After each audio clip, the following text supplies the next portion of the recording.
The 2023 World Series will go down as one of the most improbable of all time, and some people aren't handling it well. Trade the whole fucking team. This team fucking blew. I hope they never fucking play a baseball game again. We saw players call out fan bases. Those fan bases lash out and torture those players in return. Managers going after fans in the crowd. Sounds like I'm an idiot. Sorry, that's all I can do. Pitchers throwing at batters and getting suspended during the biggest series of the year. Players going after it when it matters most. Arguably the best postseason performance in baseball history, as well as an outcome so unlikely, a media personality says he literally has to retire because of it. The two World Series teams were both outs away from being eliminated and prevailed, while what a few weeks ago was considered the most unstoppable force in the playoffs crumbled under the pressure, despite having the loudest, most dangerous, and hostile crowd behind them. So how did the Phillies blow it? If they win the next 2 days, I will retire on the spot. Last season, the Phillies broke an 11-year playoff drought. However, it seemed like the excitement and hopes around this team and their fans were practically nothing. In reality, the opposite was true. For you, what does this moment mean? This is probably the greatest moment of my life. I have children, they were born, but they kind of disappointed me. And I don't think the Phillies are going to disappoint me this year. I think we're going to the World Series. Playoff baseball returned to Philly, and America was reintroduced to the most insane fans in baseball. I would die for Ron Thompson. The fightins! The fightins! Talking about the fighting, baby!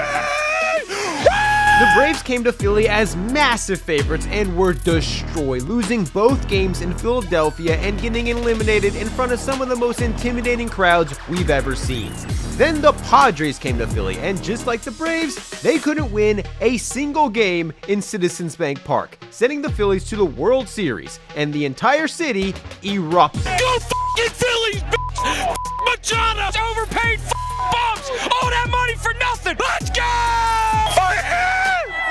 Thousands of people flooded the city streets, fireworks were shot, police greased the street lamps to prevent people from climbing them, and they did it anyway. The city was in a full-on riot, and they hadn't even won it all yet. The series started, and Phillies fans were ruthless. I heard you got terrible swamp ass! Little kids were screaming in the faces of Astros fans. When the Astros arrived in Philly, they waited for them so they could harass them. They were so ruthless, Justin Verlander flipped them off. Hoskins got with your girlfriend in high school! Twice! The Astros tried to order catering the day they arrived in Philly. The first two restaurants refused to serve them since they were the Astros. My grandma could have rocked that shit! Even Mattress Mac, the celebrity Astros fan who bet $75 million on Houston, snapped after hours of harassment in Philadelphia. However, the Phillies ended up losing, ending a magical season that nobody expected would take them to the World Series. But this year felt different. The team that was 2 games from winning it all brought back all their stars, plus added one of the league's best players in Trey Turner. The World Series invigorated Phillies fans even further, seeing the biggest jump in attendance than any other team in the league. They finished with the 3rd best record in the NL and felt destined to go deep into the playoffs. And they proved it right away. Trying to do my job. The Phillies stomped the Marlins in 2 games. A fan ran on the field, and the atmosphere got even crazier. Setting up a meeting with the Braves. After a base-running error in Game 2, Braves shortstop Orlando Arcia was caught mocking Bryce Harper. And when the Braves came to Philly, they paid for it. Peace sitting down! They booed Arcia relentlessly, held up signs that pointed out his terrible postseason numbers. Strider, you kiss your mother with those thighs! And tormented him so much, he snapped at fans, screaming at them in the middle of a game. When controversial Braves player Marcell Ozuna came to the plate, they chanted DUI. Spencer Strider, who ironically said he wished there was no fans at any stadium, may have gotten it the worst. The Phillies started chanting that they wanted Strider the day before he pitched. The day he did pitch, he was tormented in the dugout. Tormented in the bullpen. Strider! Is your brother Luigi here? He then gave up 3 home runs as Phillies fans began doing the tomahawk chop to mock the Braves, eliminating them in the most hostile and contentious series of the season. They knocked off the overwhelming World Series favorite, and the only team standing in their way of going to the championship was Arizona. They were the complete opposite. The Diamondbacks entered the year with a 0.5% chance to win the World Series. Their highest paid player is Madison Bumgarner.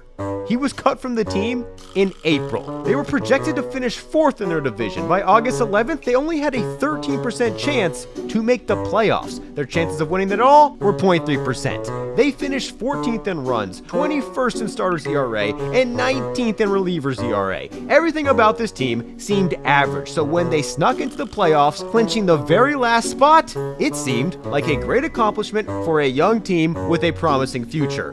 However, when they named Brandon Pfaadt as their Game 1 starter for the wildcard series, people were in agreement the Diamondbacks had 0 chance. Pfaadt, a rookie with a 5.72 ERA and a negative .4 WAR, on paper may have been the worst Game 1 starter we've ever seen. As predicted, Brandon Pfaadt struggled, but the offense picked up the slack and made a comeback. The Diamondbacks never looked back. They swept the Brewers in 2, moved on to LA, and embarrassed the Dodgers. They knocked off Clayton Kershaw after he only recorded 1 out and capped off a sweep by hitting 4 solo home runs in a single inning. Finishing off a shocking upset, the Diamondbacks now had to face odds that seemed even more insurmountable. With all the momentum, the Phillies were doing ring celebrations, celebrating their wins in bars with their kids in attendance, and even calling out rivals while drinking champagne.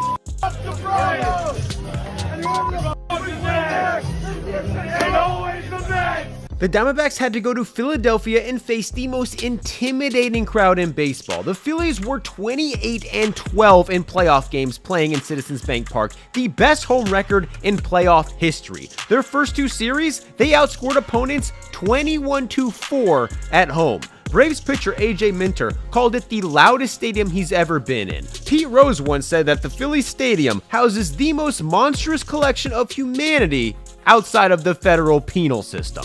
And one current manager described playing a playoff game at Citizens Bank Park as, quote, 4 hours in hell. The Diamondbacks were about to learn this the hard way, and with 45,000 people screaming at them, they threw their very first pitch of the series.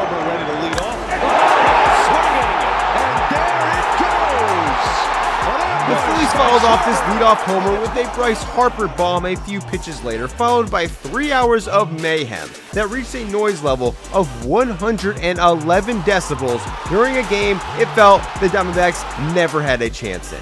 The next day, Diamondbacks Game 2 starter Merrill Kelly was asked about the crowd he was about to pitch in front of. He dismissed it and said he'd be surprised if the crowd was crazier than the crowd he faced during the Venezuela Team USA game in Miami. And Philly fans took this personally. They targeted and tormented him in the bullpen. Chanted his name throughout the game and went ballistic after the Phillies took him deep 3 separate times en route to a 10-0 victory. Immediately after, a man ran on the field and got wrecked by security. He went to jail and was gonna be banned from the stadium. Turns out he was actually already banned from the stadium after getting into a fight the year before. But despite being banned twice, said he was still planning on coming back to watch the Phillies in the World Series, which felt inevitable. In their first 8 playoff games, they had an insane 19 home runs. Up to this point, their hitters had more home runs than their pitchers allowed runs. They had outscored opponents 46-13, and in 6 home games had only given up 2 runs. The Phillies had an 86% chance to advance to the World Series and were now the favorites to win it all. When asked about a potential sweep, Phillies catcher Garrett Stubbs said they would beeline to the pool to celebrate, a quote taken by many as extremely cocky. Savage Phillies fans began buying tickets in bulk for the game in Arizona, even though they weren't going, just to try to make the stadium as empty as possible, which was only doable because leading up to the game, ticket prices had dropped dramatically to as low as $15, showing that even D-backs fans felt this series was probably over. It was up to Brandon Pfaadt, previously mentioned as being the worst Game 1 starter ever, in a must-win game. A picture of this fan's extremely low-effort sign spread online. A standard piece of paper printed in simple text, "Snakes alive," showing that fans really didn't have too much confidence. But to everyone's surprise, Brandon Pfaadt was dominant, silencing the hottest offense in baseball, only giving up 2 hits. The D-backs won on a walk-off to keep the Snakes alive, and the next day, the team recreated the Snakes alive signs and passed them out to thousands of fans. It was another must-win game, but in the 8th, it once again felt doomed. With a 2-run lead, Craig Kimbrell came in to shut the door with an 83% chance to win the game. Backup outfielder Alec Thomas pinch hit as one of their last hopes. Thomas in the air to right field. That's back. Castellanos on the run. This clutch homer was followed by a go-ahead run, and somehow the D-backs tied the series. But as exciting as this was for Arizona, it was short-lived. The Phillies came back the next day and handled them again. The Phillies had not lost a single playoff game at home, and now the Diamondbacks had to go to Philly and win 2 of them in a row. Once again, their chances were practically zero. They know they don't have a shot. They're The street lamps in Philadelphia were greased in preparation for a full-on celebration. Jeff Passan stated the series was over, and infamous sports radio host Mad Dog proclaimed, If they win the next 2 days, I will retire on the spot. The Diamondbacks manager didn't agree. He said the D-backs took Garrett Stubbs' comments about celebrating in the pool personally, said he doesn't care if they're playing in Philly or the moon, and that his team didn't travel across the country to get their ass kicked, then proceeded to get screamed at by fans for saying it. It sounds like when you say something to me, it sounds like I'm an idiot. Sorry, that's all I can do.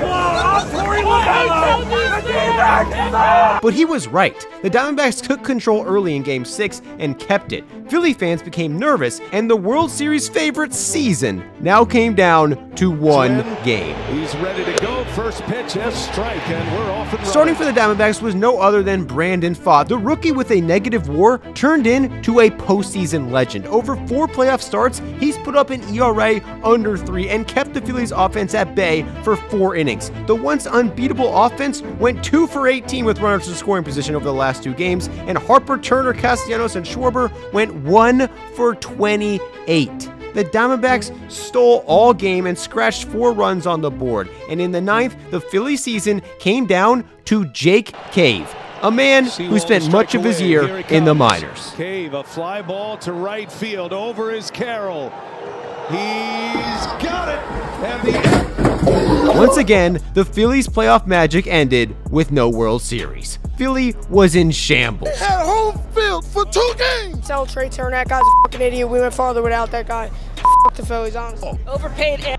As the Diamondbacks, who nobody believed in, literally planted their flag in the middle of Citizens Bank Park. To many people's dismay, Mad Dog went back on his word and won't be retiring, despite the Diamondbacks going to the World Series. The other championship series, however, did end with a retirement. It also featured an even more bitter rivalry with fights, pitches being thrown at batters, and a suspension caused by this pitch that changed everything. The Rangers and the Astros have been fighting all year.